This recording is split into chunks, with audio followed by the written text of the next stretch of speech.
Hello! Hope everybody's had a good week. Welcome back to another Saturday stream. Hello. We've got Retro Mac UK in the chat. Hello, welcome back. Everything's Broken Garage, welcome back to the stream. Starbuck Tech, hello, welcome back. And George Z88, hello. Hope you're having a good evening. Hey, there's Jack68K. So we've got all the retro processors now. I want to apologize in advance if I yawn a lot this stream. I have gotten just absolutely garbage sleep this week, and I'm so tired. All I really want to do right now is take a nap, but we're going to soldier on, do a stream, and put together a PC. A few streams back, I looked at my permanent DOS gaming PC, which I built around this Intel 440LX board. Right, so this is the first chipset that Intel introduced with, if I can get this straight on the camera, first chipset that Intel introduced with AGP, right?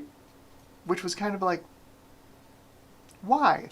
Because it was, it's 66 megahertz bus, 66 megahertz synchronous DRAM, and then you've got, an AGP 1X slot. It just kind of didn't make a lot of sense to a lot of people at the time. However, it's pretty limiting to have only 66 megahertz frontside bus slot 1 processors.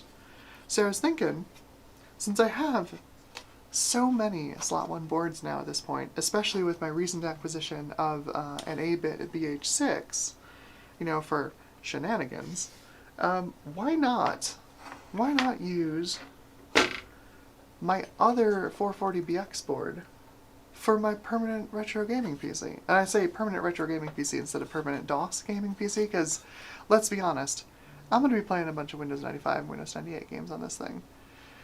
So this is an OEM board out of a Gateway 2000. It's based on the Intel Warm Springs reference design, so it's really nothing special. Obviously, slot 1, we've got the Northbridge 443BX, and then 3 RAM slots. It's one channel of SDR 66, 100, or 133. Well, 133 if you can overclock the bus. You can't overclock it on this one, so it's 66 or 100 megahertz SDRAM.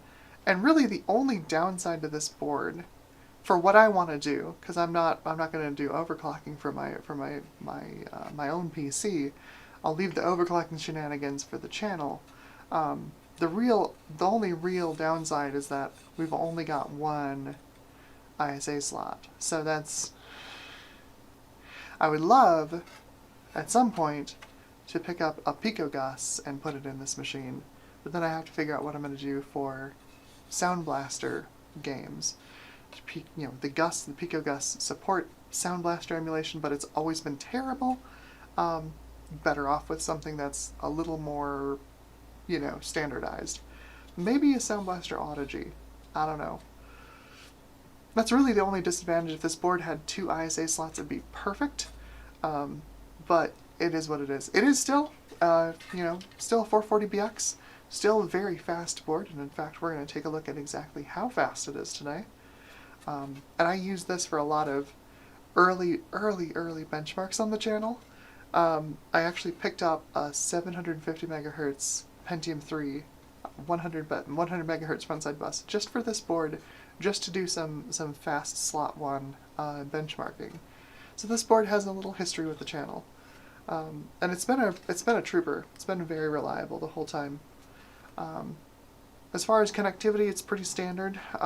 There's optional onboard sound, which is not on this model. You can see it's missing that silk screen right here. But we've got all the rest of the connectivity you'd expect on a 440BX. 2 serial, 1 parallel, some very slow USB, and of course PS2 keyboard and mouse. And that is it. But yeah, I think that's what I'd like to do today is square this away. And to put this together, I've got a very early prototype of my of my ultra compact test benches. This was one of the last things I printed out on my Ender 3 before I decommissioned it. It's not in great shape. This is not a stellar print, and not a good example of what these ultra compact test benches can be, but it's fine for what I need it for. And I'll show you how these things work, how you install the board into it, how you install the board onto a power supply, and then of course for cooling, so I'm thinking of using this 400 megahertz or 450 megahertz Deschutes Pentium 2 with this. It's got this really annoying like 50 millimeter fan or whatever this is. I hate it. I don't think I'm going to connect it. So for cooling, I designed and printed out this thing, which slots onto the rear accessory rail, like that, and then holds a 120 millimeter fan that points down onto the motherboard and cools the processor and the motherboard and everything else. I think that's what I'm gonna do. So the other thing, the last thing, because early on, one of the things I had said about my permanent gaming PC is that I wanted to use hardware I wasn't likely to use to benchmark, on the channel. But like, I'm doing my year of my year of video cards, right? So like, if I need one of these cards, it's going to go in for one episode. It's not the end of the world. So that opens up the possibility of some other cards. I think most appropriate for the performance of this machine would be my Voodoo Banshee. This is I've shown this on the channel before. This is the Guillemot Max Gamer Phoenix. This is a pretty common revision, a pretty common version of the Banshee. Most of these came out in AGP. There were some PCI versions of the Banshee, which are really cool, really difficult to get your hands on. I picked this one up specifically because this is the same model that I had back in the day in the family computer. The old K62 I think I've talked about on the channel before. We had a K62 333 on an ALI, I think Aladdin 5 motherboard. I don't remember what the motherboard was, but that was the chipset. It was not great. It was not fast, and I overclocked the K62 333 to 350, so like not a terrific overclock. But I took it from a 66 megahertz bus to a 100 megahertz bus, which did help a little bit. At the time, I cursed the existence of this Banshee as why the machine was so slow, but I know nowadays that it was the K62, and probably it was the motherboard. Those ALI chipsets, not stupendous. Not stupendous. These are not bad. These are basically Voodoo 3s with one texture mapping unit, right? You've got one pixel pipeline, one texture mapping unit. It runs at 100 megahertz. In older games, it's quite fast. It can outperform a Voodoo 2. In newer games, it still runs them. It just runs them a little bit slower. But it's nowhere near as slow as like an original Voodoo, which was the other thing I was thinking of using in this machine. As much as I love this card, it is kind of a pain to live with, and I think it's something I'd like to just reserve for benchmarking on the channel, or like showing off in dedicated videos. Rather than trying to live with it day to day in a gaming machine, it's kind of a pain in the butt. So, hopefully, my goal is to have one Voodoo card that can do everything. I don't know how successful I'll be with that. I'm not sure what the success rate is of getting, early Voodoo 1 games to run on a Banshee, but I guess we'll find out. A lot of people, poo-poo this card because it's slower than a Voodoo 3, right? You don't really need Voodoo 3 performance unless you're looking at, you're tackling Quake 3 and Quake 3 engine games, which have lots of multi-texturing, and you're looking at running something like in the Pentium 3 space, a Coppermine maybe, something that's significantly faster than what I'm building here. I'd say probably Pentium 2 450 might be the upper performance limit for a Banshee, but it should still be a pretty good fit, I think. And I love... How often do you get a brown, green, and orange card? It's just such a weird card. I love it. Anyway, lots of folks chatting in the chat. What is going on? What is going on? Charlotte Thorne, hello. Welcome to the stream. Who else do we got? HC, hello. Welcome to the stream. Ah, yes, Geek with Social Skills, hello. Welcome back to the stream. Who else is here? Garth Beagle is here. Hello, welcome. Looks like that's all we've got for now. That's awesome. So what is going on, y'all? Oh, yes, Charlotte Thorne says, ooh, the infamous 440BX, immortalized in virtual machine drivers for all time. Yes, indeed. Especially the South Bridge, oh, what was it called? The PIIX. The PIIX3 and the PIIX4. This South Bridge, just immortalized forever in virtual machines. Especially QEMU, I think VMware still uses it. Yeah. Immortalized forever in virtual machines. In this case, we're going to do a very real 440BX build. I think the only wrinkle I'm going to need to do before we jump right into this is this machine, or this board, uses a non-standard pinout for its front panel connector. And this is the front panel connector here. There's a duplicate of it here, because I know if I plug stuff into here, I can get the board to boot sometimes. It's real annoying. You can see there's silkscreen on it right here for right here. Specifically for front panel connections. And they didn't bother to populate it. Thanks, Gateway. I'm just gonna have to look up that pinout, that's the only thing. So, what else? Garth is in the house. That is true, Garth is here.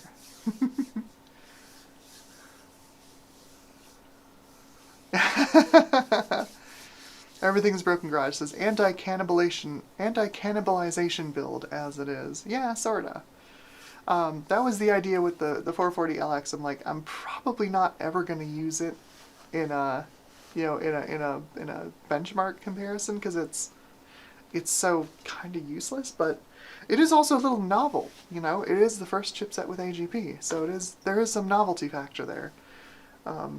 So maybe I will use it in an episode. Ah, yes.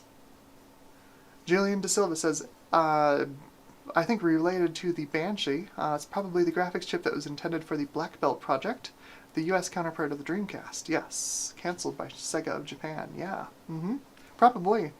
That would make sense. Like, where else would 3DFX have just come out of left field with, such a complete, all-in-one package?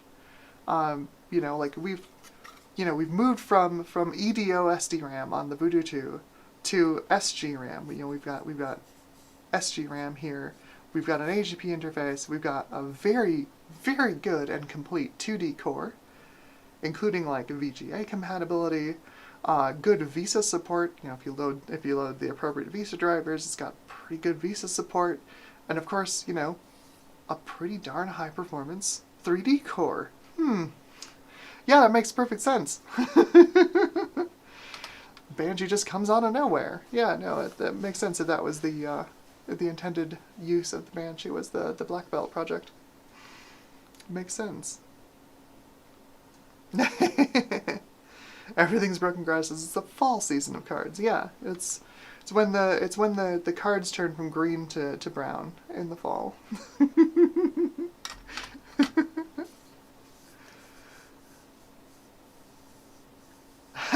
Blake DMC says, whoa, a slot CPU board. It's a real throwback. I love these things. Slot 1's probably my favorite retro PC platform, which is funny because like I built one Slot 1 system in my whole life. That was my overclocked Celeron. And then I was an AMD girl for years and years and years. But there's something about putting your CPU on a cartridge. It's just kind of charming. I like it. There's something about it. It's silly. It's silly. It was done to solve one problem, and I mean, Intel needed an out, right? Like, Intel needed an out for a couple of things. One, they needed faster level 2 cache. Sticking the level 2 cache on the motherboard was just not doing it for their performance processors. And the Pentium Pro project, it proved that making it a multi-chip module was way too cost prohibitive. So they needed some way of getting faster level 2 cache on these processors, but also they really needed to change the form factor so they could lock AMD out. You know, they needed to get away from Socket 7 like ASAP, so they could, play license shenanigans with AMD. Since AMD was competing a little too aggressively for Intel at the time. That, of course, worked perfectly. It didn't backfire at all. As AMD would launch the Athlon on their own bespoke platform just a couple of years later, and be the first processor to 1 gigahertz. Whoops. Well, that didn't work out. Starbuck, Texas. Good old Gateway. Yeah.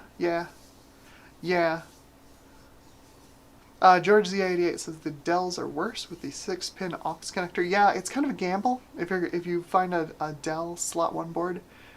Some of them are normal ATX power connectors, and some of them are the weird Dell proprietary connector. It still uses like the 20-pin ATX header, but like you can even see on the board where they've shifted the connector over 4 pins into this weird, like, the Dell zone, and then they've got like a 5 or 6 pin aux connector on their aux power connector. I don't know if it's related to the Pentium 4 power connector, because that's a similar thing with the extra 6 pin, aux power connector. But it's a great way to fry a board if you just plug an ATX connector into that Dell power socket. Pop goes the board. Gotta keep a watch on those. Thankfully, though, I don't think Gateway bothered doing that much in the way of shenanigans. Chris Ducati asks, "Hello, Amber. Do you have any slot A motherboards?" I do. I have one. I have one slot A motherboard, and I have one slot A Athlon. It's a Pluto. I think it's a Pluto revision. Athlon 700. I've got one. It's very fragile. I don't usually use it. But yes, I do. Slot A was cool. That was a cool. It's a very cool platform. Very short-lived, very difficult to get your hands on back in the day. Very cool though. A little weird.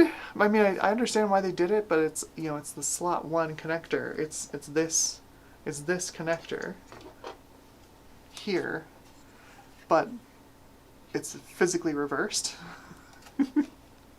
Because it's clearly like AMD had to source those from somewhere, so they just bought them from the same place that Intel was buying them from and just flipped them around. Just don't plug your Athlon into a slot 1 board backwards.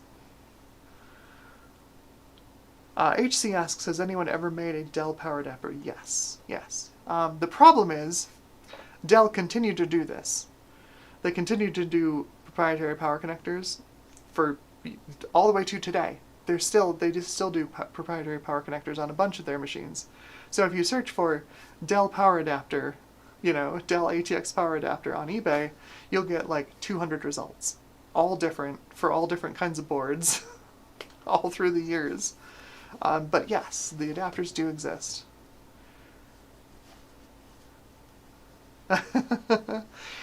Blake GMC says, I wish the Dreamcast would have used the Voodoo cards. Could have probably still had 3D effects as another option today, I think. I've been thinking about that, honestly, and as much as I love the Voodoo 3, I think the Voodoo 3 needed to not exist. 3DFX needed to give up on the Voodoo 3, and they needed to push on VSA 100. If VSA 100 had released in Voodoo 3's release window, right? Like, then VSA 100 would be competing against the TNT2. Imagine that. So you'd have the Voodoo 4 against a stock TNT2, and you'd have the Voodoo 5 5500 like in a league of its own, completely. Because it'd be a good year and a half before the GeForce would have launched. Like that would have saved 3DFX if they had not released the Voodoo 3. And it pains me to say it because I've got 2 Voodoo 3s and I love them. They're great cards. You get the performance of a Voodoo 2 and SLI in one card. It's great. But it needed to not exist. They needed to not chase that squirrel. They needed to do VSA 100. And that was the thing that killed them. Like, when the GeForce launched, you know, obviously, like, GeForce 256, when it initially launched with SD-RAM, not enough memory bandwidth, right, on that card. Not enough memory bandwidth. Every reviewer was like, it's expensive, it's cool, but, like, you get a few more frames per second at the top end of your, you know, the resolution scaling versus your TNT2 Ultra, right? Because there just wasn't enough memory bandwidth to get more scaling at high resolutions, and computers weren't fast enough to, like, really start to utilize those 4 pipes, the 4 pixel pipes on the GeForce 256. And of course, no games had transformer lighting support, so you didn't get any acceleration out of that portion of the graphics card early on. So, like, clearly, NVIDIA pushed the release of the GeForce 256 by releasing it with SD-RAM first. And then once the DDR was ready, releasing the DDR version, which is probably what should have released first. But it was a strategic move by them, right? Like, by releasing it that early, that like December 99, they took a jump start over 3DFX, who launched, what, the Voodoo 5 launched in like April 2000, something like that? Like 4 months later, the Voodoo 5 launched, and it wasn't as good. It was an instant failure. You know, you had NVIDIA coming out with all these, with, you know, a marketing launch, new features, transformer lighting support, right? Like, you know, cube map textures, blah blah blah, all this stuff that the GeForce 256 could do. You know, being a DirectX 7 compliant card, and then 3DFX launches the Voodoo 5 5 months later, and it's another DirectX 6 card. That was it. That was the other shoe dropping, unfortunately. And, you know, with aggressive price cuts, they could have competed for a while until they got something else out, till Rampage, you know, finally spun up. But they were against the wall with NVIDIA there. And once NVIDIA released the GeForce 2 and the GeForce 2 MX, that was the last nail in the coffin for 3DFX. It was real bad. So if they had released VSA 100 one generation earlier, if they had skipped Voodoo 3, skipped the Avenger project, and just released VSA 100 a little earlier, we could still have a 3DFX today. Who knows? Rampage could have released. It'd be a cool thing. It'd be a cool thing.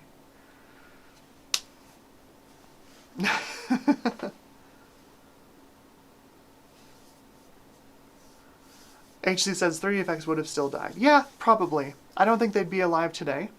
They would have lasted longer. They needed to do a pretty major organizational shift if they wanted to compete with NVIDIA, because NVIDIA was just starting to ramp up their not quite TikTok schedule, but they were starting to ramp up their rapid release schedules, right? Like, the number of chipsets and the amount of feature, you know, the explosion of features that came out in the GeForce 2, GeForce 3, GeForce 4, GeForce FX. You know, in that short time period from, you know, what, 1999 to 2002? 2003? wild. They were on the rampage. Unfortunately. Yeah, 3DFX had some organizational problems that I don't think they would have had the insight to overcome quickly enough to really compete with NVIDIA. And thankfully, ATI looked at what happened to 3DFX and said, you know what? Let's not do that. And that's why we got, like, the Radeon 8500, and then nothing out of ATI for a while. You know, we got, like, the die shrinks and the 9200 SE, you know, like, the value additions. Stuff that didn't take any R&D effort, right? Because they were working on R300. Because they're like, we need this. This needs to be a success. And it was, thankfully. Otherwise, this would be an only NVIDIA world. Imagine that. It'd be the 4090s, the 40 series, years and years earlier. NVIDIA can just charge whatever they want for their cards.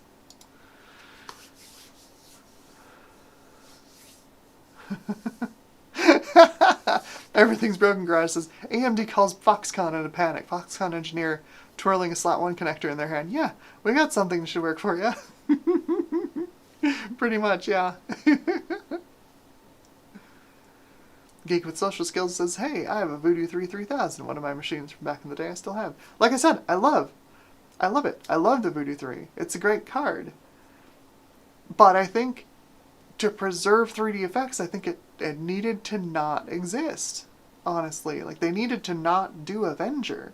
They needed to just concentrate on VSA 100, but, you know, good luck telling them that back then. They were real full of themselves.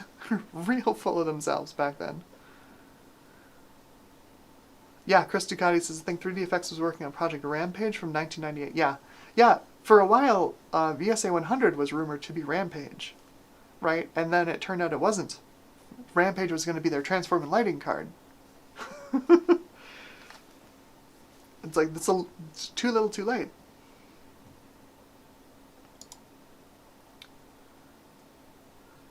Ah, Ken Orris says, I'm doing a build around a Voodoo 4 PCI and a P3 to explore VSA 100. Yeah, it should be a good time. I was recently donated a Voodoo 5 5500, and it's a neat card. VSA 100s are really decent architecture, which is why I think they really should have just skipped Avenger. Even if it meant not releasing anything, like just price drop the Voodoo 2 for a while, right? You've got the Banshee, price drop the Voodoo 2 for a bit, and just get VSA 100 out faster. But yeah, they're pretty much since the get-go, right? Like the computing press was all over them, and I'm sure like every time they tried to get their cards into an OEM system, the OEMs were like, an extra card? No. We want an integrated solution. We want a 2D and 3D card. You know, NVIDIA is going to give us these Riva 128s. We don't care that they're terrible. It's a single card. We can say we have 3D in our computers. And that seems to like really... It seemed to like really stick in their bonnet the whole time. They were always chasing the integrated 2D, 3D thing, right? I think once they launched Banshee, they should have just stopped and just go for VSA 100. But they really wanted the Voodoo 3 in OEM systems. They got it.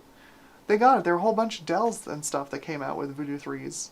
And then, of course, there was the Velocity 100, where they disabled one of the texture mapping units. It worked. It didn't save them, though. You know, cash flow is one thing, but NVIDIA was always there. Right, what's that meme of what's his name on the red carpet, and then, you know, NVIDIA's right behind. Yeah, yep. David Starbucks says the 3DFX was great at engineering, horrible at business. Yeah. Their issue was, right, like they were like Sega. Right, back in the Saturn days, the Dreamcast days, they were first to market. They had business types will talk about first mover advantage. Well, there's first mover disadvantage, right? When you tread new water, when you plow a new path, you know, that leaves everybody else to just kind of sit back and watch and see like, oh, so that's how they screwed up. And then they can not make those mistakes that you made. And that was a big part of 3DFX, I think, is, you know, they came out with the first really viable add-in 3D board for PCs, and it was a huge deal. Like it won them a lot of money and a lot of respect to release the original Voodoo, but also that was a lot of R&D. That was a lot of engineering work to pour into that card, and they had a lot of technical debt in it. They kept using SST, that architecture. You know, Voodoo 1, Voodoo 2, Voodoo 3, that architecture, the Voodoo Banshee, it all stretched out for years because they had all the technical debt in it. Meanwhile, NVIDIA's like, we'll make a new chip. It'll be 32-bit capable from the start. You know, we can just scale it up. We shrink the node, we'll scale it up. It's fine. You know? Like, think if they had released the GeForce without transforming lighting, it still would have been a killer card. Right? Like, 4 pipes, what is 250 megahertz for the original? It was hugely fast. Hugely fast. It had a whole bunch of features, present in DirectX 7. Even if it didn't have the transformer lighting, it would have been a killer card. And that was because, they were able to design a better architecture by seeing what, 3DFX had brought to the market first. It's a tough position to be in. And the sad part is, so many companies nowadays are terrified of that. That's why all of our game consoles use the same architecture now. It's why everybody makes a sequel to a game instead of making a new IP, right? It's why everybody moves over to Unreal Engine instead of continuing to develop their own engines. Because there's so much technical debt and so much R&D effort that has to go into all that. Nobody thinks it's worth it anymore. Is it? I don't know. Kind of sucks everything's built on Unreal Engine nowadays. Garth Beagle says, if only Trident had lasted longer. You get that Cyberblade, right? They were coming with that I don't even know what their plans were for graphics cards back then. They had some real stinkers though.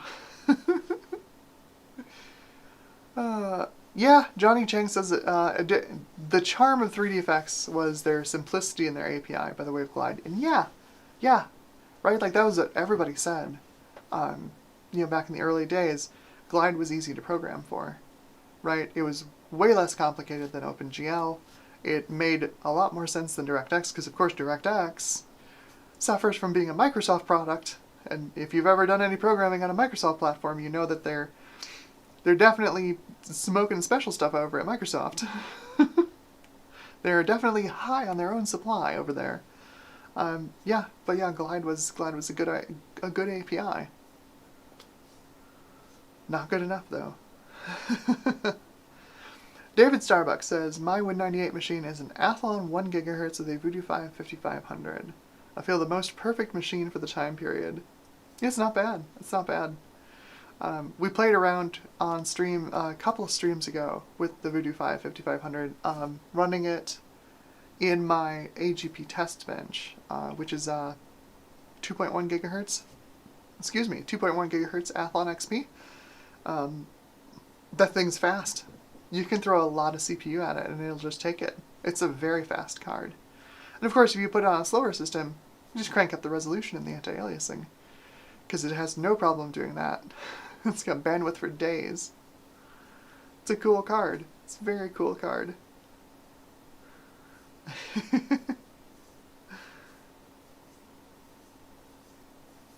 What else?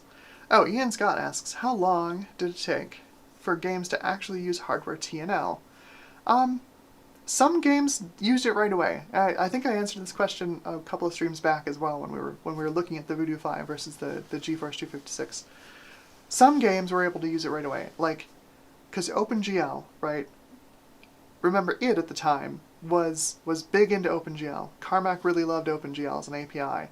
And because OpenGL, you know, came from the professional graphics space, you know, transform and lighting and triangle setup and all that stuff, geometry engines, all existed there already, right? Like, those existed in high-end graphics workstations. So the concepts for transform and lighting, you know, geometry processing, they're all there in OpenGL. And then all it took was NVIDIA, when they released the GeForce, to say, okay, well, here's all these structures in OpenGL that we can accelerate with our fixed function geometry engine in the GeForce, right? So like we can take like triangle strips and compiled vertex arrays and all these things that exist in OpenGL, you know, to accelerate and batch the graphics process that, you know, was developed over years of professional graphics API design over at SGI. And they said, okay, well, we'll just plug these things into the GeForce's geometry engine and get some acceleration out of it. So like Quake 2, Quake 3, instantly used transform and lighting. Quake 3 especially, because it had the curved surfaces engine. You were throwing a bunch more polygons at the screen than you were before, and being able to offload even some of those to the graphics card was a net benefit to performance, even on fast machines. But like for DirectX, you know, you'd have to write your game engine specifically to look for DX7's, you know, all of its little structures and APIs for geometry acceleration. But of course, once it did, you know, that would work correctly on the GeForce, the Radeons, you know, everything else since then as well. It was, in the DirectX world, boy, how long was it? Because like for a long time, we were still using like Expendable as a benchmark for graphics cards for quite a few years. Really until DirectX 8 and we started getting pixel shaders, because that was a new way to stress out a graphics card. Expendable is a DirectX 6 game. It has no concept of transform and lighting, but it's really tough on a card's texture mapping units and the render output pipelines. There's a lot of alpha blending going on in that game all the time through the whole screen, and there's a whole bunch of multi-texturing going on in the game. So that benchmark and that game, you know, never benefited from transform and lighting. Did it need to? Yeah. It mostly stressed out, you know, the pixel processing engine on a card versus like having too many polygons on the screen. So like, I want to say maybe Unreal didn't have transform and lighting support, but I think Unreal Tournament did, or at least a later patch for Unreal Tournament added it. And then of course Unreal Tournament 2003 and 2004 of course had transform and lighting support. But yeah, that was kind of the you know, the open secret, is that early on in the GeForce's life, nothing actually used the transform and lighting engine, right? Oh, transform and lighting makes your whole computer faster. No, it doesn't. It speeds up Quake 3, that's about it.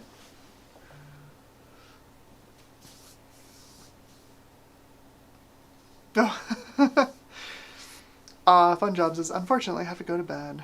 Good luck with the build. Thank you. Yeah, we should probably kick that off. We've been, I've just been yapping for 40 minutes. No, Trina. Hello. Trina's Technobabble has joined the chat. Hello. Clarjon 1 Plus. Hello. Welcome to the stream.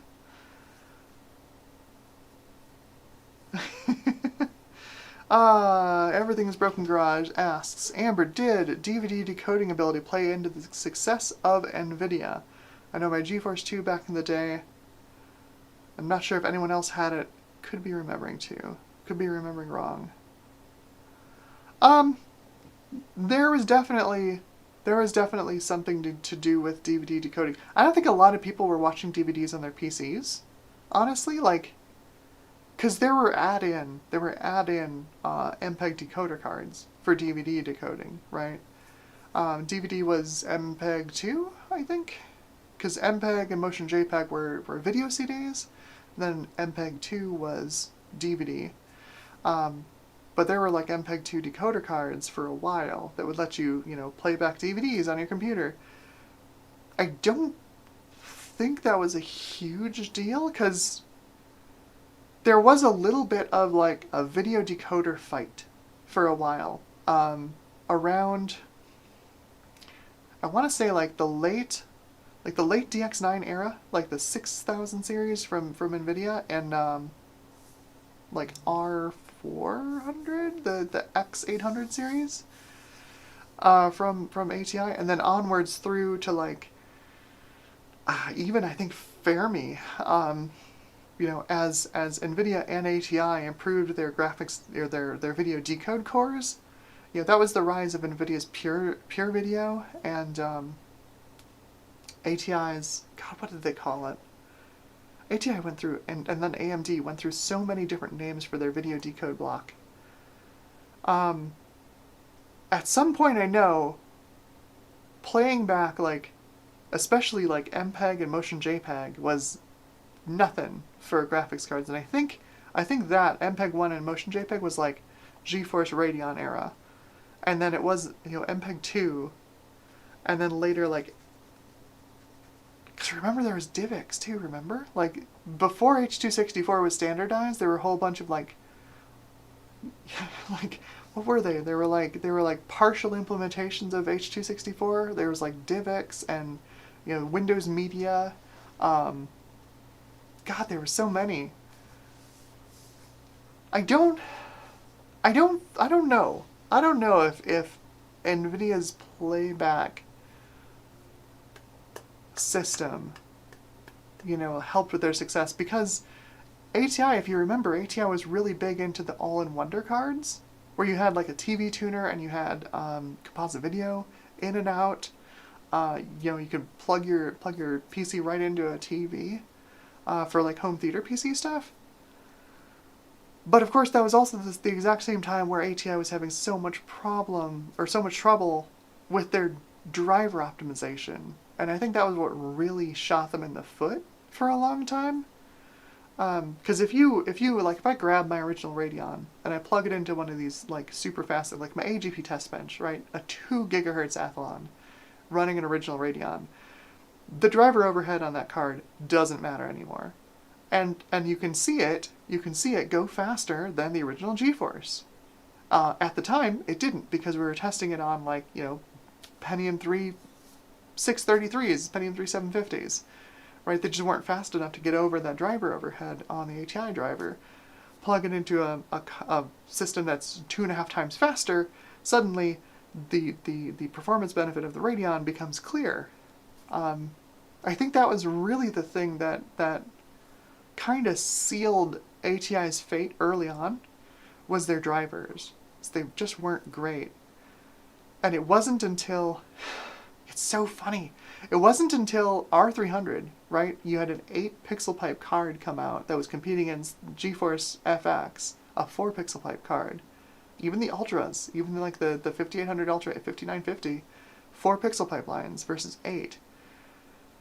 But because the drivers were so bad, there was so much overhead on ATI's drivers, it was only like, I want to say like 25%, 30, 40% faster than the GeForces, despite having like literally twice the shading power of the GeForce FX. It wasn't twice as fast because of that driver overhead, because we had the machines we had at the time to test. They just weren't fast enough to show that huge amount of shader processing disparity. I don't know. I want to say it was drivers that really, because for a long time, PCs were so CPU limited, right? And that was going back to 3DFX, right? 3DFX had incredibly optimized drivers. They were sometimes really buggy because they were so optimized, but they were really optimized. You could get serious performance out of a 3DFX card, even on something as low end as like a P5 Pentium, right? Like a Pentium 166 could see benefit from a 3DFX card, where it wouldn't see benefit from like a Rage 128 or a TN-T2, just because the drivers were that optimized. So, you know, you had the tier of driver optimization. You had 3DFX had the most optimized drivers. Then there was NVIDIA and like S3. When S3's drivers worked, they were really optimized. And then you had like way down at the bottom was ATI. They just had so much overhead. It masked a lot of the benefits of their hardware, because their hardware was really good. Really good. Like, they had a tessellation engine, right? ATI had a tessellation engine in their DirectX 8 card. Remember Trueform? In the Radeon 8500? They had, you know, something that showed up in DirectX 11, and ATI had it, a basic version of it, all the way back on their DirectX 8 card. But, you know, again, nobody cared, because their drivers were so bad. You couldn't see any benefit from it. I think that was really what did it. What gave NVIDIA the early boost was drivers. And that's a mindset that's continued through to today, right? If you ask somebody, like, who's got better drivers, right, NVIDIA or AMD, everyone will say NVIDIA. But if you look at, like, Hardware Unboxed has done testing with this, when you take, like, a Ryzen 2000 CPU, and you throw a 4090 on it, and you throw a 7900 XT on it, the 7900 XT comes out ahead because it's got more optimized drivers, right? There's no way it should. But NVIDIA's drivers these days are so unoptimized, you start to see that the same thing happen, but in reverse. But AMD has, or, you know, NVIDIA has gotten so much mind share over having good drivers for so long. You know, people aren't figuring it out. So, I don't know. I think that's probably what it was. Their early lead was drivers. Thankfully, once, like, Terascale came out, I mean, obviously, R300, like, stomped all over GeForce FX. Drivers are not. R300 was fast. And then, of course, NVIDIA came out with Curie, which, you know, brought the fight back with a 16-pipe card instead of a 4-pipe card. And then it was cat and mouse all the way up through Terascale until AMD made the really, I think, boneheaded move of releasing GCN when Terascale was very competitive. And GCN just wasn't. Anyway, I am rambling. We have spent almost an hour just rambling. Just rambling. We got a PC to build. We got a PC to build here. So, let's see if I've missed anything in the chat here. Yeah, oh yeah, no, I've missed a lot. Yep, NVIDIA had Pure Video. Later, like 2004. Yeah, I think Pure Video started with the 6000 series, like 2004.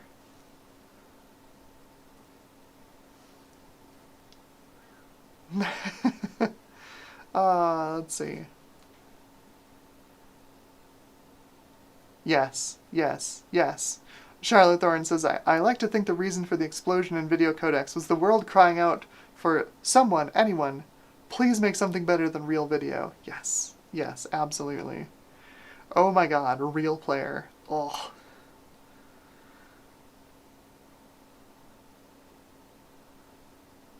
Yeah, that makes sense. Everything's broken garage says, I remember I went specifically with the GeForce 2 with S-Video out to get to a TV to watch DVDs on my TV from my PC.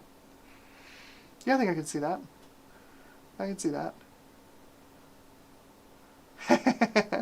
David Starbucks says I used GeForce 2 with S-Video output to play Half-Life on my 32-inch TV. Yeah, not bad.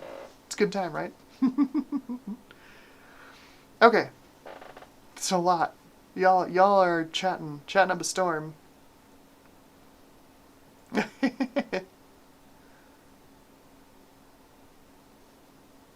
Oh, there we go. Compatibility Madness is here to try and defend GCN. Good luck. I'm a GCN hater. GCN wasn't good until version 4.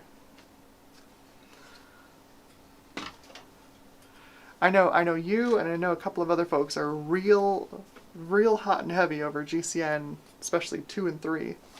But I don't think GCN was good until version 4.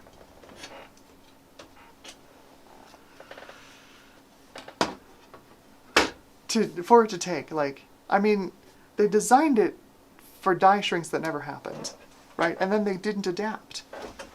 As much fun as people like to make of Maxwell, like NVIDIA at least adapted to the industry being stuck on 28 nanometer, and AMD just didn't. Because I don't think they had anywhere to go. They were so stuck in the GCN mindset. Thankfully, RDNA is fantastic. Now, if they would just compete. Alright, so let's start with throwing this on the test bench. I've got some extra screws here from disassembling the old system. I'm going to switch over to the desk cam.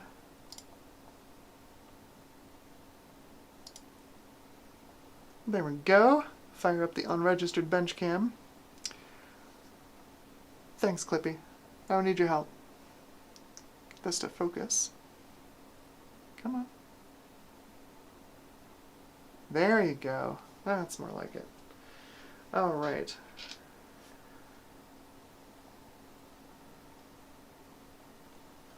Where did I put my... There it is. Gotta have my eye fix it. Trina says, don't worry about rambling. You saw my stream earlier today. Yeah, but like, that's your brand. I mean, it's right in the name of your channel, Technobabble.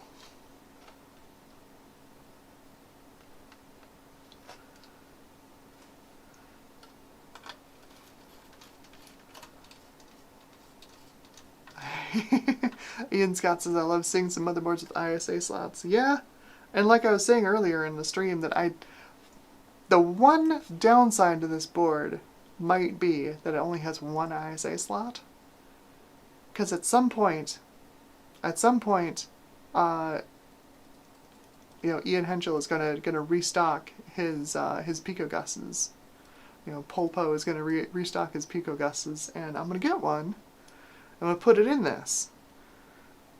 But the Sound Blaster emulation on a Gus is terrible. I know this from experience back in the day. But only having one ISA slot means I can't, you know, run dual sound cards unless I run like an Audigy or something. Maybe that'll work? I guess we'll find out.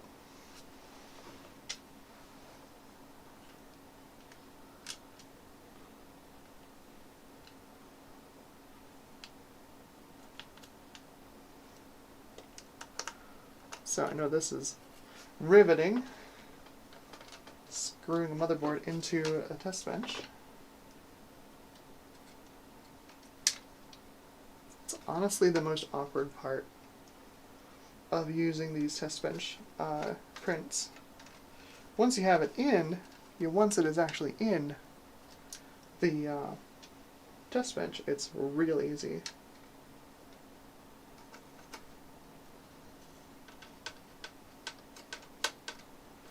Alright, I'm going to use my larger screwdriver to cinch these down.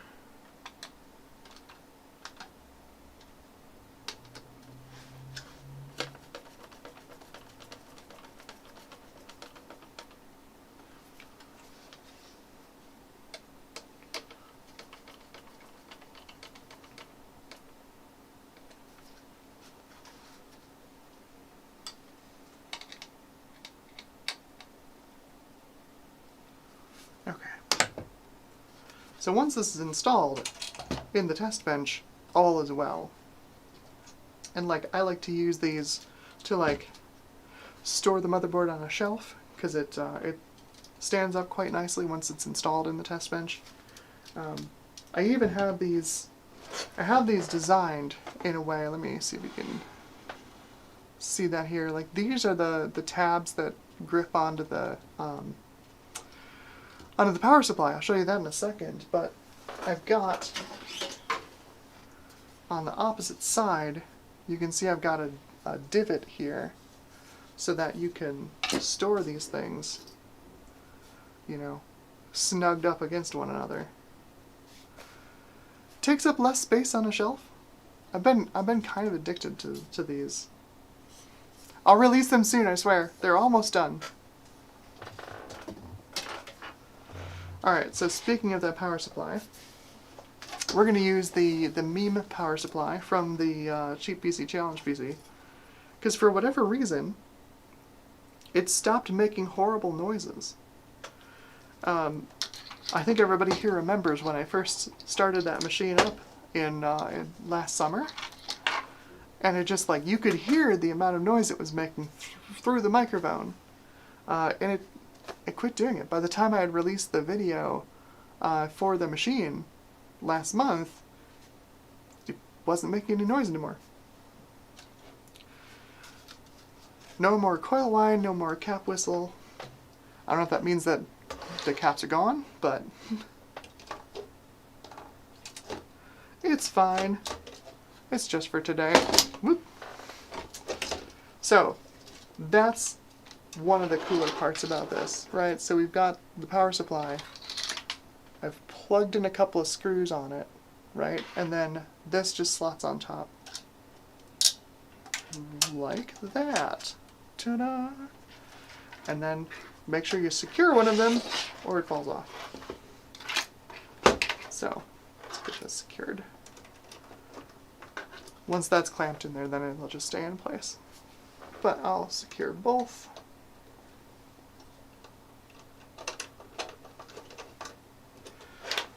There we go, test bench installed.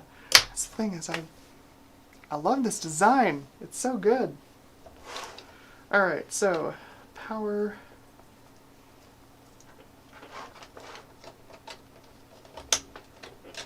I've got some RAM here.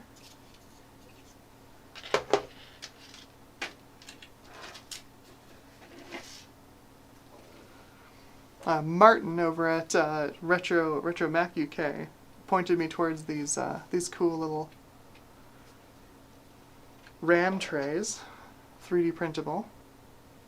These are like, at least on my Bamboo Lab, these are like 40 minutes a tray.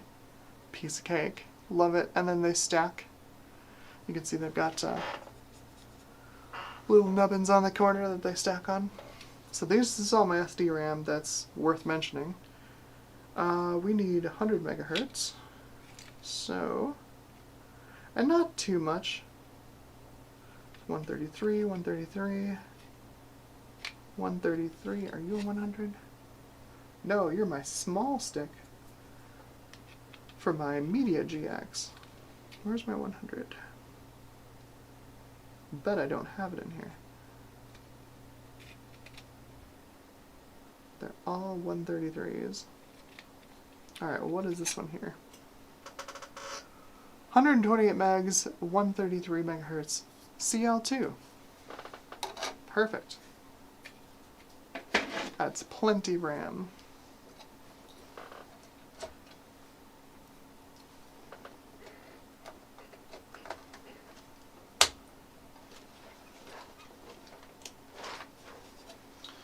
Okay. So this, of course, is the wonderful SD to IDE, freely available on Amazon for like $10. I don't know how these things got this cheap, but they're fantastic. I swear by these things. Let's see, which one is primary IDE?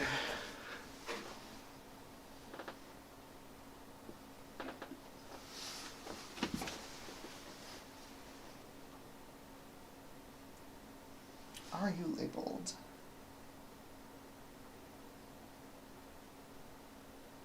Oh, here we go. That one is secondary IDE, so that one's primary.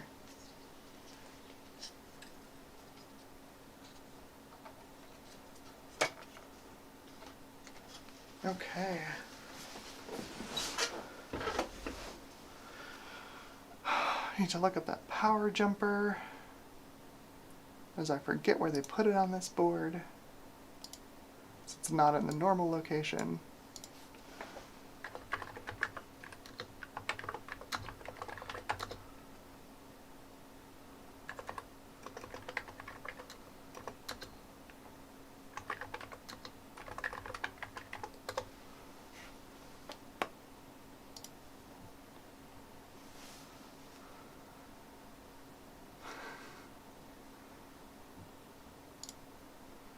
Yeah, Johnny Chang asks, whining coil. Yeah, it's what it sounded like.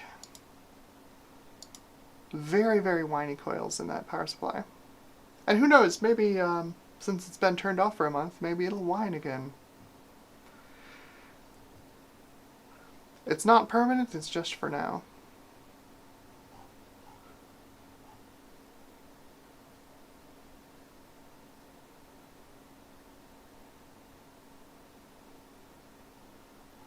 Let's see.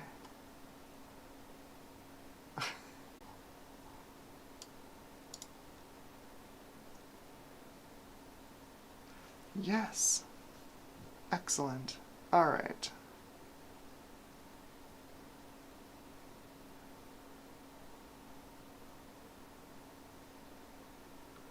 Looks like that is pins 5 and 6. Cool. So that should be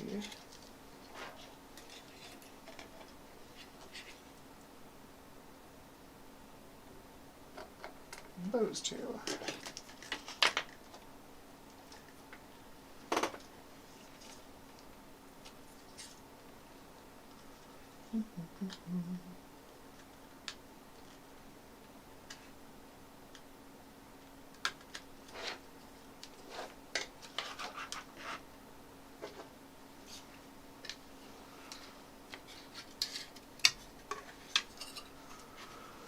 Oh, fan headers. Looks like that one.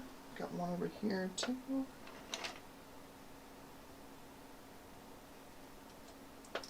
Maybe one up here? No, that's something else.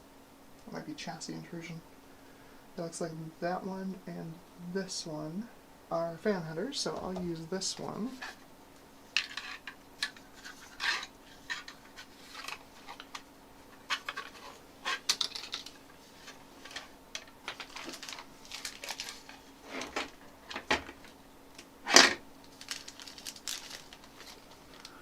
Riveting, I'm sure. Let's put together a PC. Grab some fan screws here.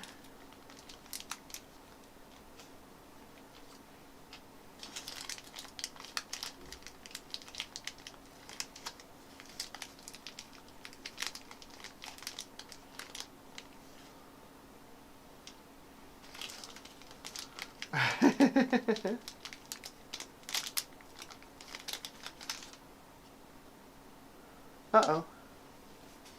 Stream froze up, huh?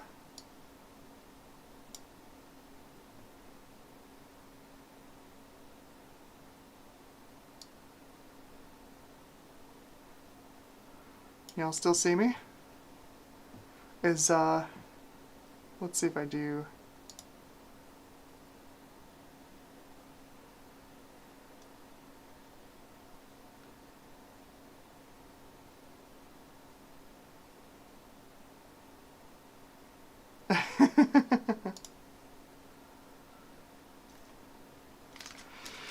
Yeah, sorry about that. I have no control over my internet provider.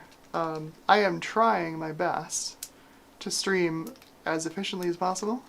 So I am pushing. I've got about 5 megabits upload.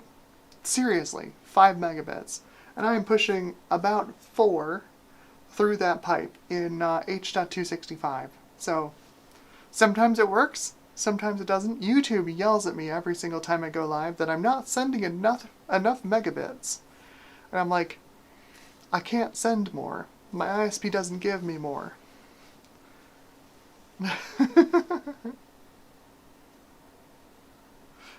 If you're having trouble, try refreshing the page.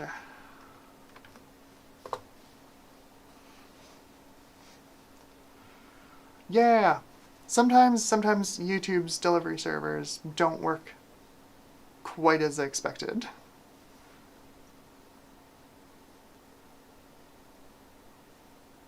Yeah. Nothing I can do about it. Yeah, connection's unstable, nothing I can do about it. Doing my best. Doing my best.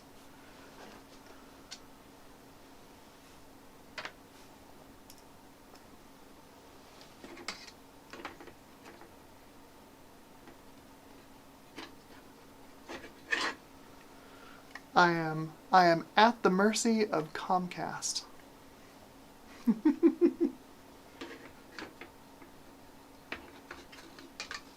So you can understand like why I was a bit, nervous to try streaming for so long, because I'm stuck with this terrible internet. So if you can please bear with me, I apologize. There is literally nothing I can do about it. Hopefully YouTube and Comcast will get their acts together, but it might take a couple of reloads of the page to get back into the stream. I'm sorry.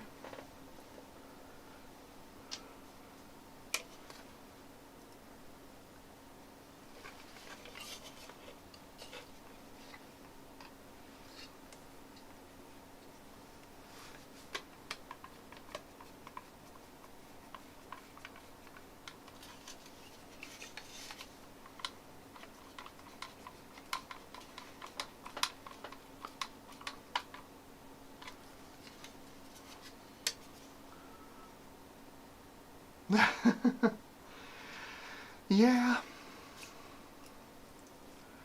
I'm trying. I've got good connection through here, although OBS is saying we dropped about 7,000 frames there, so it looks like Comcast barfed on me. So I apologize. Again, nothing I can do about it.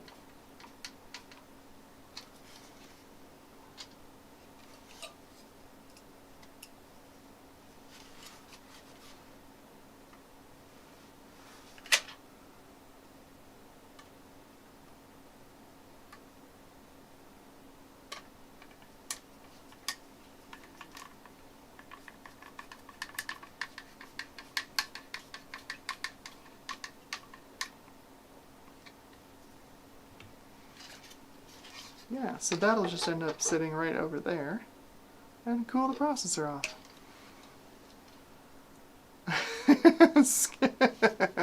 Skilla says, well, there's your problem. Yeah, most certainly. Most certainly. And there's zero competition in this city. It's all Comcast. They're the only game in town, unfortunately. I mean, unless you want, like, 128 kilobit, DSL. You can get that. It's technically an alternative.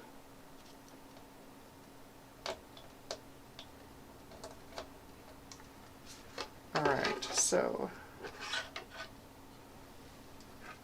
I'm just going to skip plugging in the heatsink fan on this, because it is loud and awful.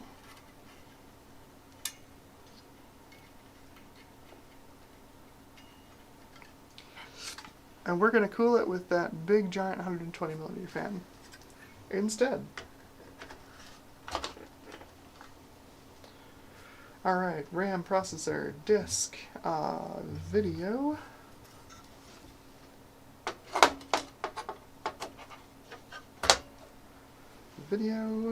Let's get sound in here.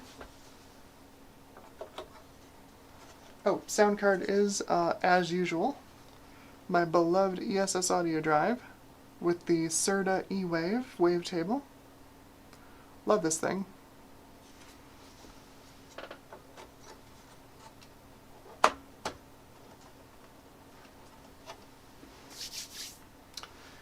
So we need some VGA.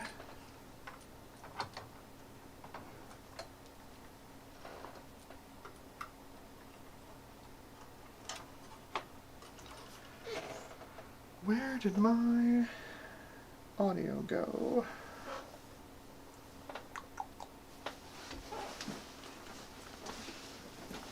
It's time for me to crawl around on the floor looking for some cord.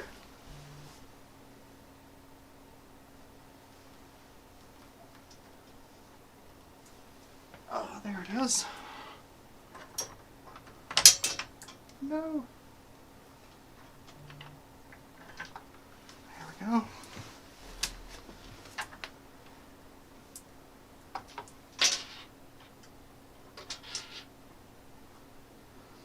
Is that the output port or is that not?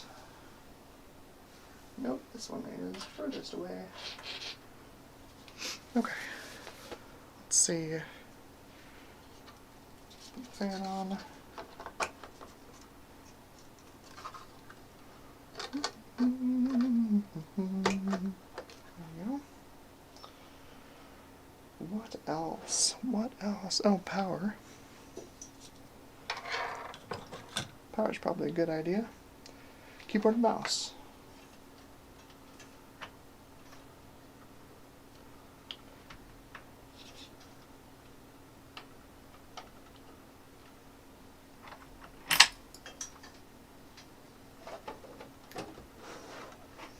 Okay.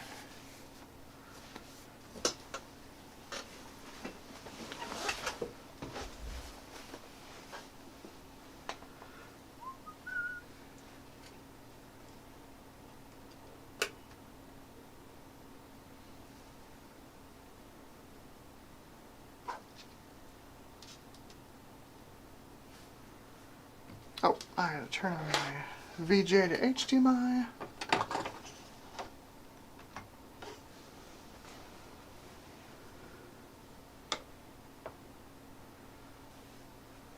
Beautiful. Excellent.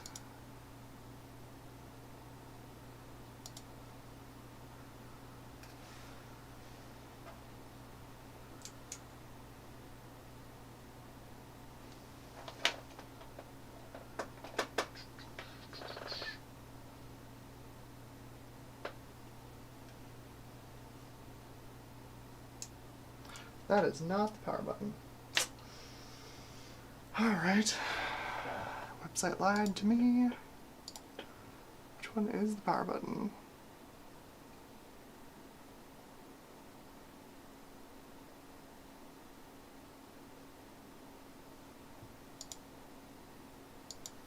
Well, supposedly that is the power button.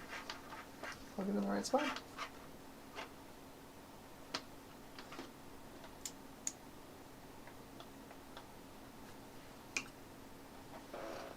Oh, maybe this power supply bit the dust.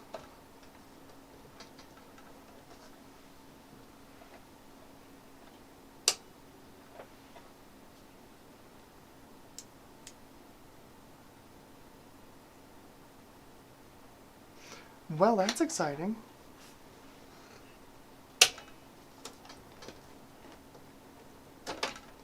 Pretty easy pivot to a different power supply. Just unplug power connector.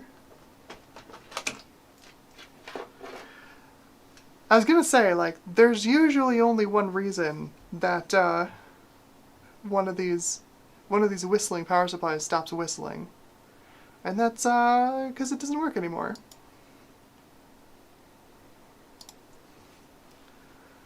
All right, so disengaging the test bench from the power supply.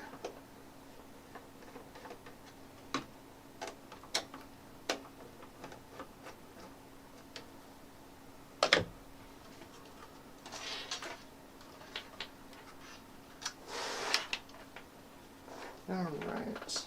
Oh, I left the disc plugged into it. Get out of there. Okay. Alright. I've got a backup power supply.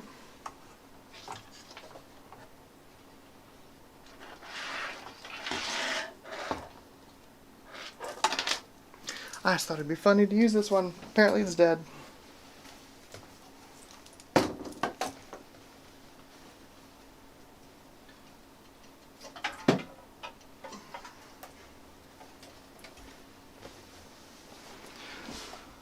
You can see this one is already prepped for use with these tiny test benches.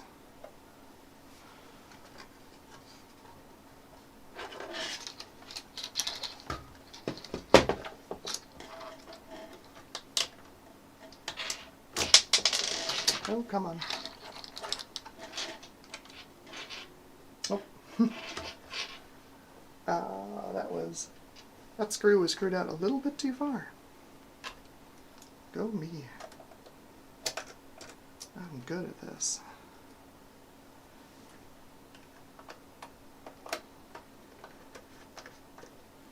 There we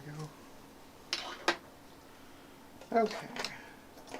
The only problem with this one is the ATX24 pin does not split apart. It's all one piece. So I've got an adapter somewhere.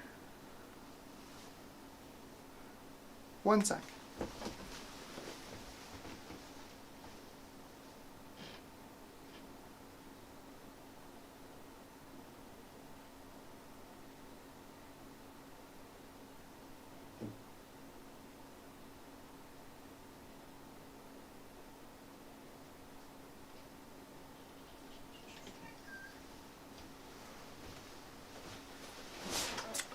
I need more than one of these.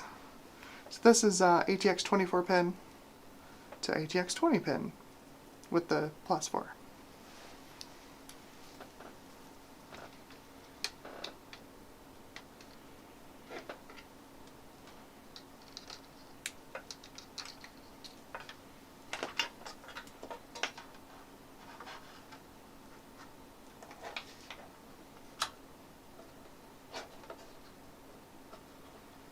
Before I plug this in, does this even have...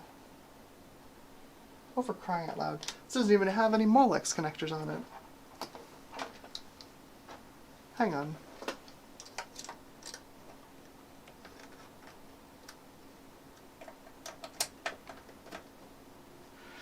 The problem is, I'm in the middle of like 3 videos, and all of my old ATX power supplies with Molex connectors are all in use. I've got one more, and it has one Molex connector.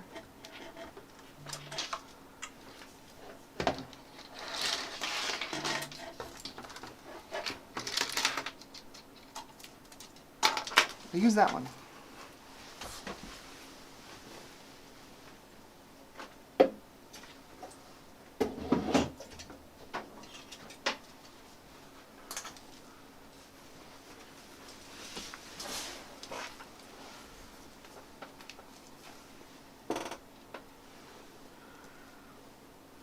Which is funny because this was the power supply that this system was using on the 440LX board.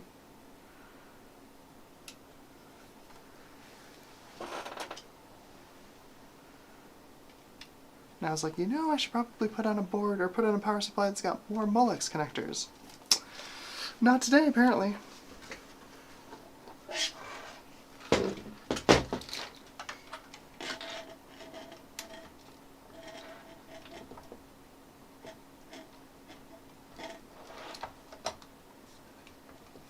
Come on. Oh, I didn't screw that one out too far. I didn't screw it out far enough. Come on. There we go.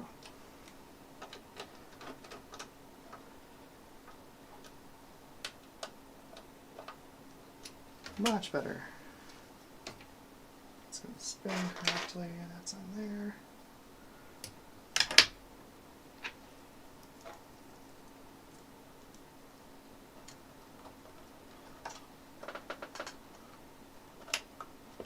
It's got a normal ATX power connector. Let's plug in our power. Switch is off. There we go. Let's get the one Molex connector. Try the rest of these cords out of the way. Plug in the disc.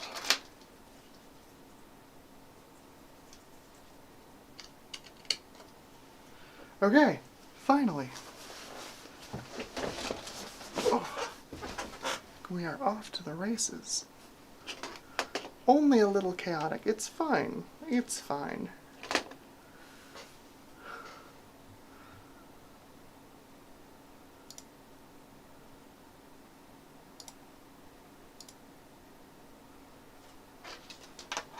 Power on. That's better.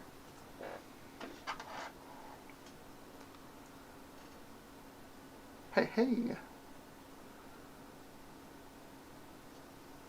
Look at that.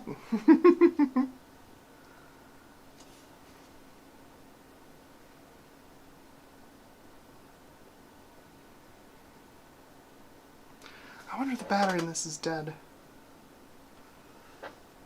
It's perfectly possible.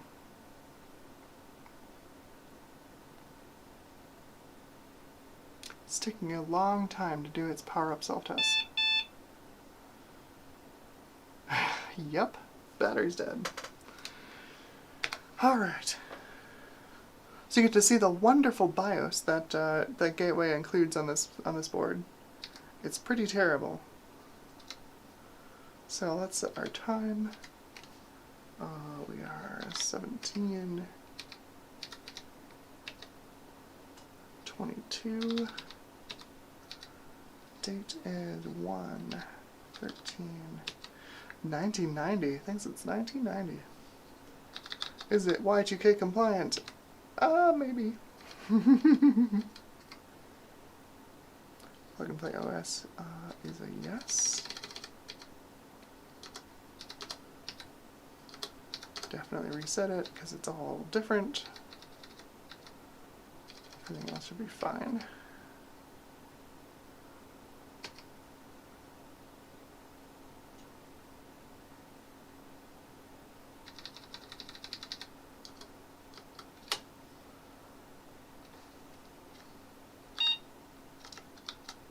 There we go.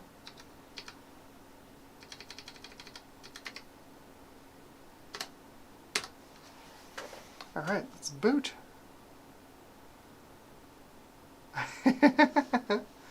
Thank you, Garth. Yes, please. Click that like button. It does actually help.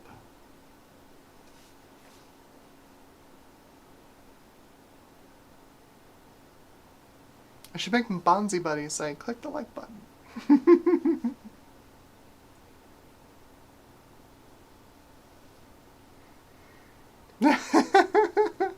Trina says, let me know if you need more ATX power supplies with Molex connectors. I can always use more power supplies. Always.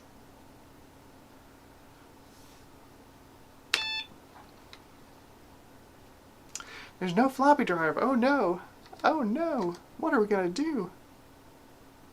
We're going to boot to DOS, what we're going to do. And we are going to go into Phil's DOS bench. We're going to run SpeedSys.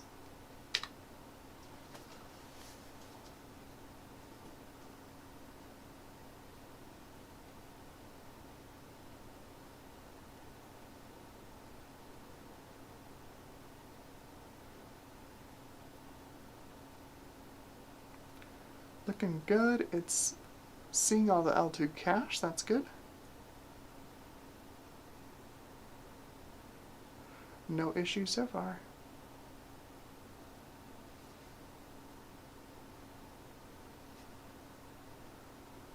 Fan is running so slowly, but it's moving so much air.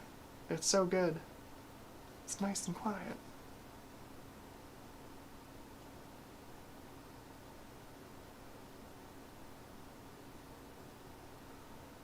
Skilla says the Moo Moo logo. Yes.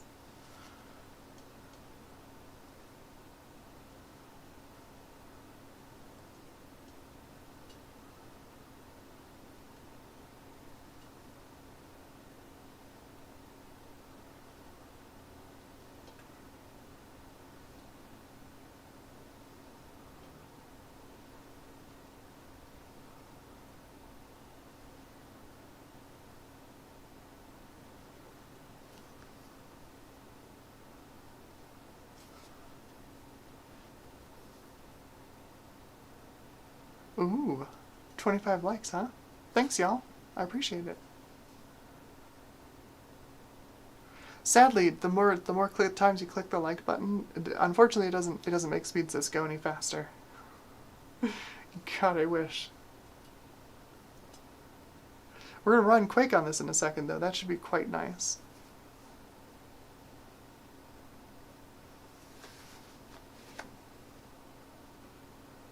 Solid Snake says, I wonder what retro PC I should build that plays games not on Steam or GOG.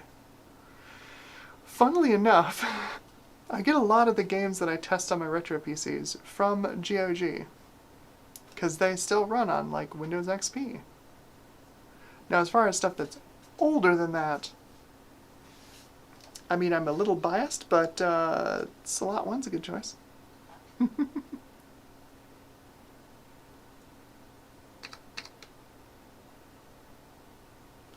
Alright, so let's do a QuakeTime demo. This should be pretty nice.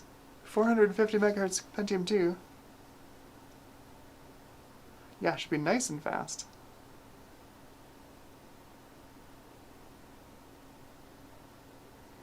"99 frames per second. 99.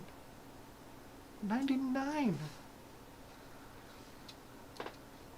Alright, let's hop into the start map and just look around.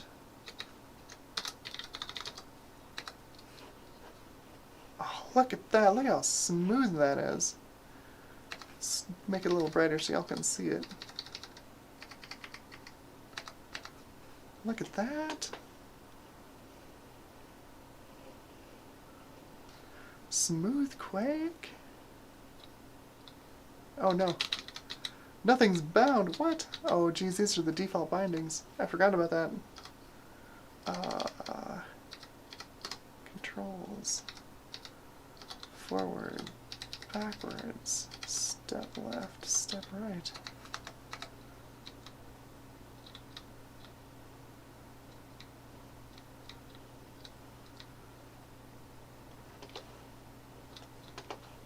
Oh, it's so smooth. So smooth.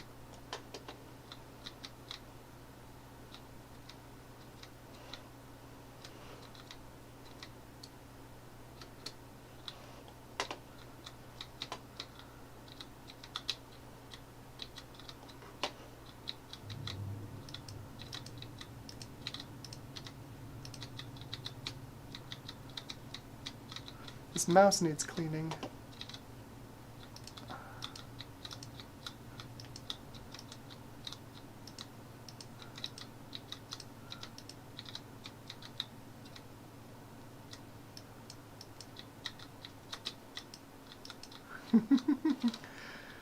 Oh, this runs like a dream on this machine. Dang! Look at how smooth that is. Nice. All right, well let's test some Doom.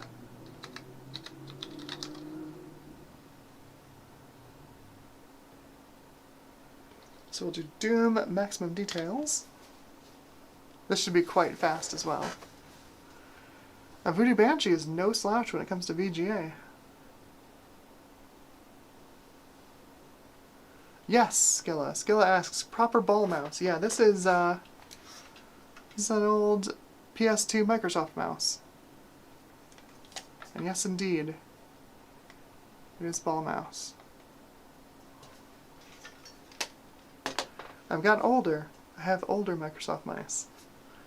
I've got serial Microsoft mice. So 2134 game ticks and 673 real ticks. So that is, get my calculator up here. 2134 divided by 673 times 35 FPS. 110. 110 FPS. Yeah, the Banshee is no slouch in VGA. If we run PC Player... Oh, that's 640 by 480. Whoops. That's still not bad.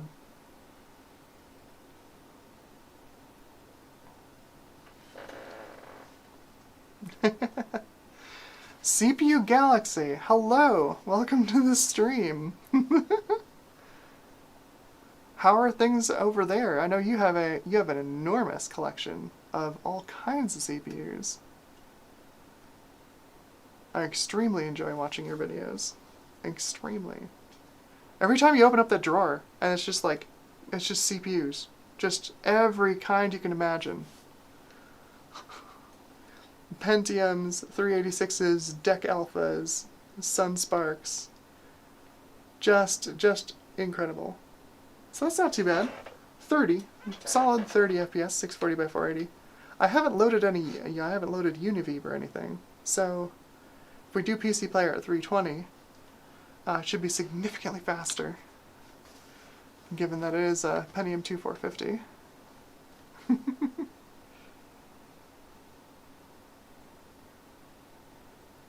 Everything's Broken Garage says, Trina's Technobabble sent me a transparent version of the Microsoft mouse that came out just before the one you're using. It's like my mouse holy grail. That's pretty cool. That's pretty cool.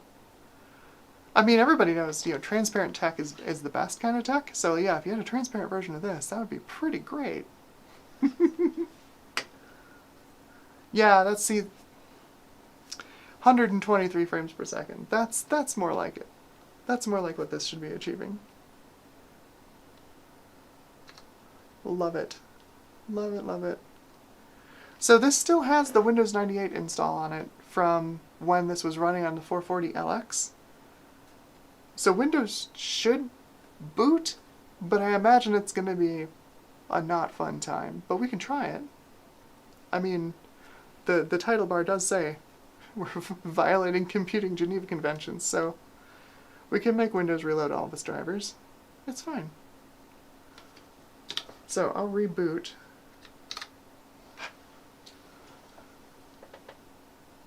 Now it's going to complain about its floppy drive again.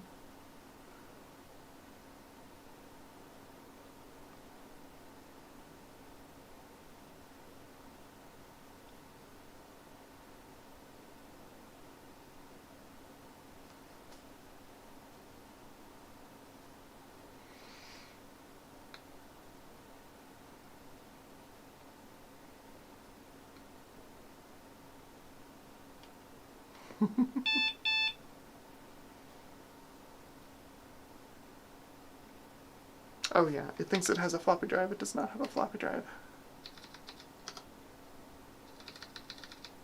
Nope, where's your floppy drive? Floppy options. Floppy controller off. There's no floppy drive. Okay, hopefully it'll boot a little more quickly this time. Everybody's talking about their favorite DOS games. Oh yeah. Oh yeah. Skilla says, I still play Heroes of Might and Magic 3. Such a good game. So hard. So hard. Of course, if you're still playing it, you've probably gotten pretty good at it.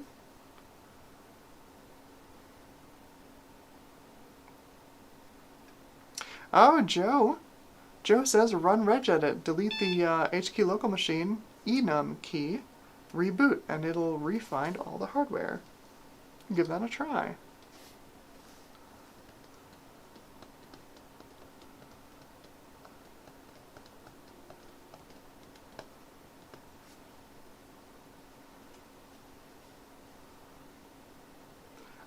Oh no, see, Steve's Tech Shed asks, is it time to boot into safe mode and delete all the devices? No, we're going to raw dog this, and we're going to make Windows figure out what's going on.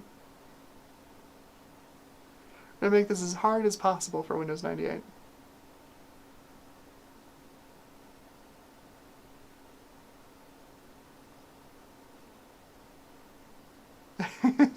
Retromac UK says, make Windows cry.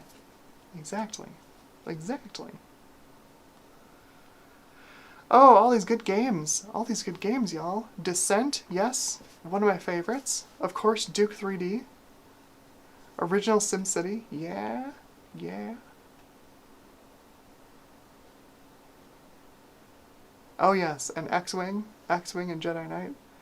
Dark Forces. You ever play Dark Forces? Pretty solid FPS. Nah. Garth says Dungeon Keeper. Yeah, Dungeon Keeper's good.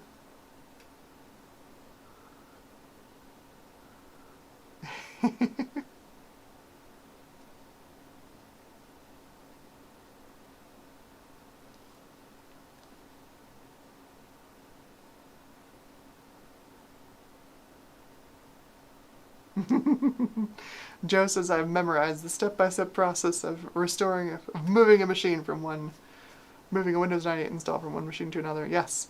I believe, was it on one of Dave's streams where you just started reciting your Windows 98 key because you've installed it so many times you have it memorized? It's incredible.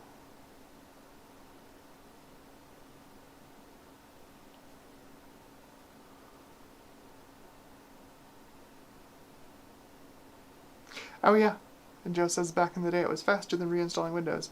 These days, of course, you know, with like running the whole machine off of an SD card, I should have this driver already on here.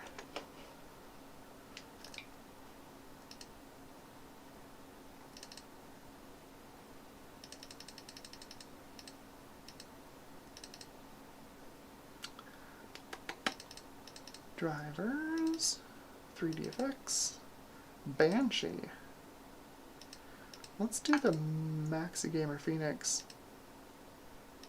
official driver. It's not as new, but I think it's a little more compatible.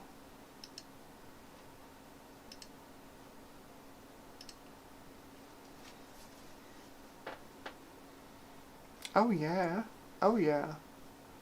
Skilla says Jazz Jackrabbit 1 and 2, excellent. Wacky Wheels, yeah. Duke Nukem 1 and 2, right? I wish Duke Nukem 1 had the music from Duke Nukem 2. Because honestly, I think Duke Nukem 1 has more charm.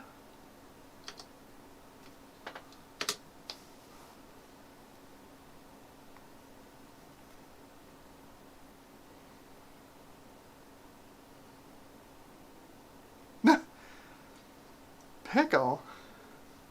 Pickle says Dark Forces cost me $200. How did Dark Forces cost you $200?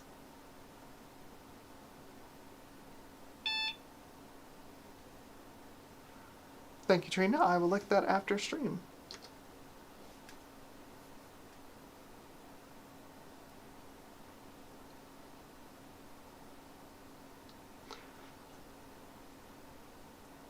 Yeah, I think Epic pulled all of the copies of Unreal Tournament because reasons, I guess.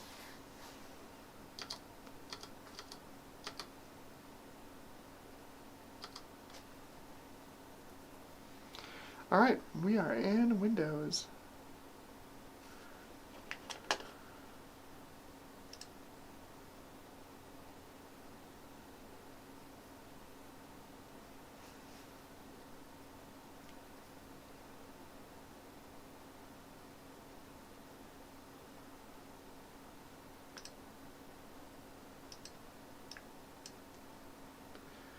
I'm seeing audio on the capture card.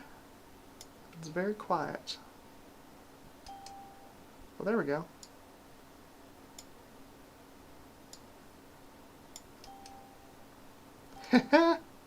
Alright. So let's see what this thing can do. Let's do... Now I'm going to regret turning up the audio because Expendable makes so much noise.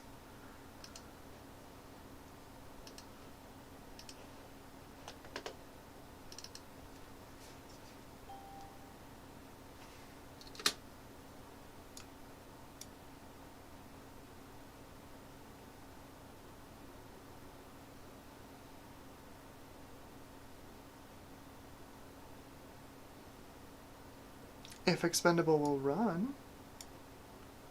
Uh-oh. Oh, it's unhappy. This might need a reinstall. Oh, yeah, it's not happy. The problem with this version of Windows, with this copy of Windows, is I've had so many graphics drivers through this thing. Yeah, it's just locked up now. Boo!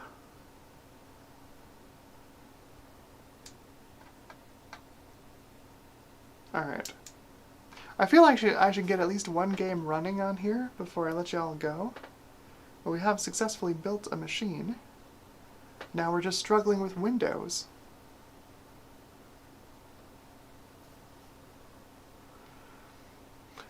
Have a good one, Carjon.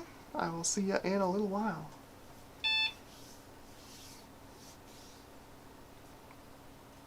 Oh, and Ryan hopped out. Have a good night, Ryan.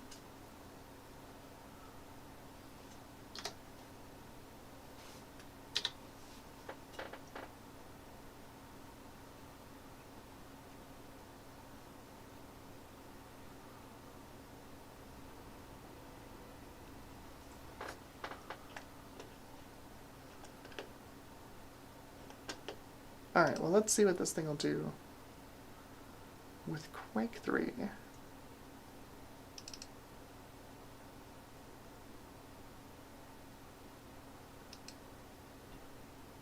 Hey, there we go.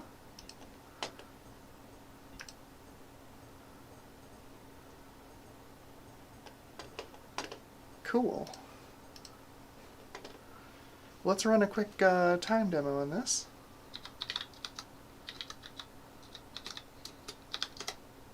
Nope, that's not 0. There we go. Time demo 1, and I think this is, yeah, this is the Quake 3 demo. So this will be demo 001.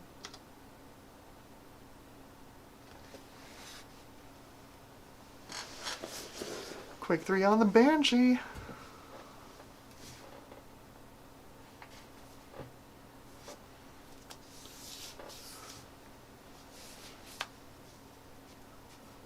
Ah, Skilla says I used to own a Banshee and an M400. Gave it all away. Hey, you know what? If you ever feel bad about giving away or selling some of your retro tech, just remember, I sold my Gravis Ultrasound for $50.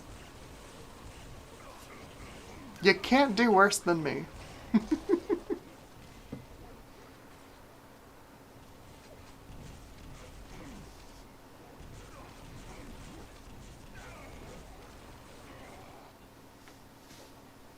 Alright, so what did we get out of it? 37 FPS. That's pretty typical, honestly. Voodoo 3 would make it a little faster. You'd get around 40, 45 FPS. But yeah, it's pretty typical for a 450 megahertz P6. Not bad. Not bad at all.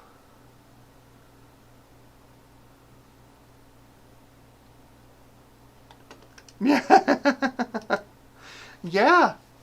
Well, to be fair, it was many years ago, and I was significantly stupider than I am now. Steve asks, can I buy it? You can't, because I don't own it anymore, and I haven't owned it for 25, 30 years. Sorry. I regret it every single day. Every single day. Loved that card. Never should have gotten rid of it. What else do I have on this thing? I've got more games than this on here. I'm sure.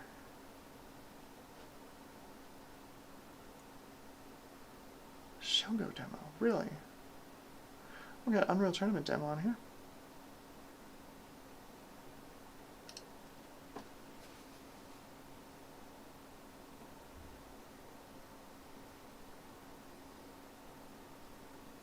Ah, Becca says, I gave away a working PowerMac 6100, including a working Sonnet G3 upgrade many years ago. A similar kind of pain. It's a similar kind of pain. Is that it? Alright, 640 by 480 low. Yeah, that's fine.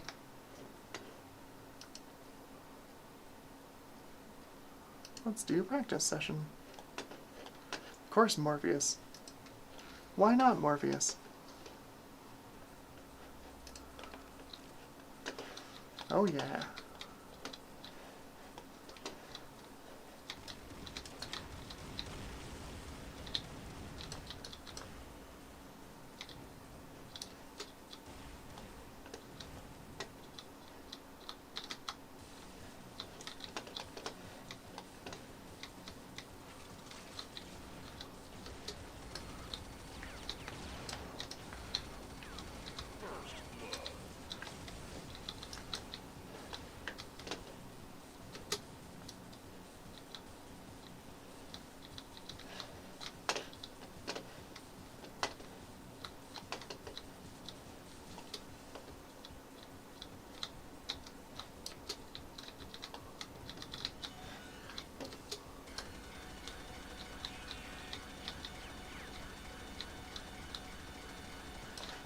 I do not have my mouse speed adjusted correctly. This is very awkward.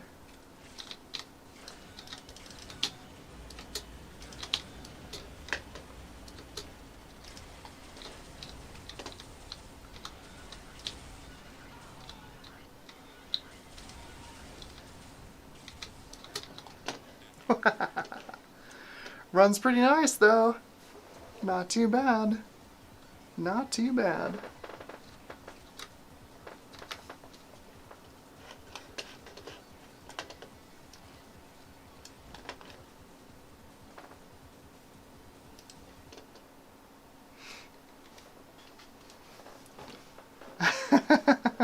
Jack68K says, we need a Retro Regrets t-shirt. Yeah, no kidding. No kidding.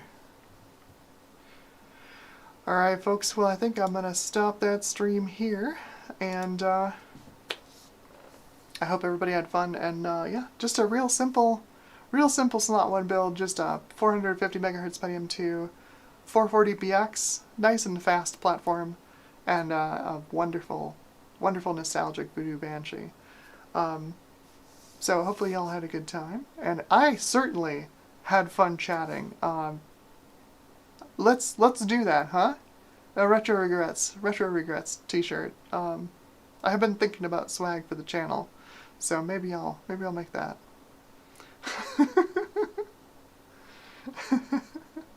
What would it be, like a big like no smoking sign, except it's someone giving you cash for a Gus? Selling your Voodoos for cheap. Getting rid of your vintage video game consoles. Oh, Dexter asked, what's the frame rate? I'm not sure, I wasn't running Fraps, sorry. It was in the 30s, it felt like, at least.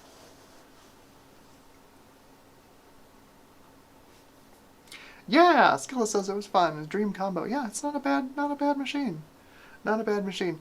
You go up to like a Pentium 3, 500, 550. You might want to think about a Voodoo 3. Be a little bit faster. But, yeah. Steve's text shed says, you need a CPU support bracket thing on the Slot 1 to stop the CPU from falling out. I removed those. Because I don't like them. Because I swap CPUs all the time.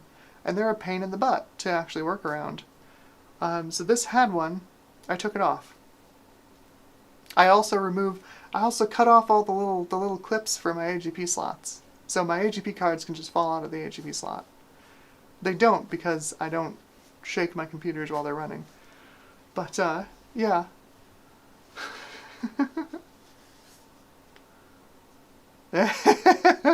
Bacchus says, just a random ISA card with the no smoking roundel with the Retro Regrets under. Yeah, yeah. Yeah, that would work. Oh, that would definitely do it.